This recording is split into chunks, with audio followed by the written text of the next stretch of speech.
Hi friends, price த Lord. எல்லாருக்கும் வணக்கம், good afternoon. இன்றைக்கி மண்டே. இன்றைக்கி என்ன லன்ச் அப்படின்னா ஒயிட் ரைஸ், நல்லா கொதிக்க இருக்கிற சாம்பார், ஆவி பறக்க இருக்குது. நெக்ஸ்ட்டு சாம்பாருக்கு தொட்டுக்கிறதுக்கு பீட்ரூட், நெக்ஸ்ட்டு அப்பளம், நெக்ஸ்ட்டு மாம்பழம்.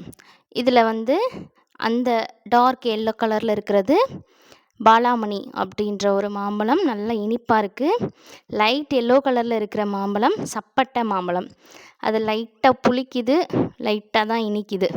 ஸோ இந்த 2 மாம்பழம், அடுத்து சாதத்துக்கு வச்சு சாப்பிட்றதுக்கு தயிர். இன்றைக்கி எங்கள் வீட்டில் இதுதான் லன்ச். ஸோ உங்கள் வீட்டில் என்ன லன்ச் அப்படின்னு கமெண்ட் பண்ணுங்கள். இந்த லன்ச் வீடியோ உங்களுக்கு பிடிச்சிருந்துச்சு அப்படின்னா நம்ம பிளெஸ்ஸிங் கிச்சன் சேனலை சப்ஸ்கிரைப் பண்ணிடுங்க. தேங்க்யூ.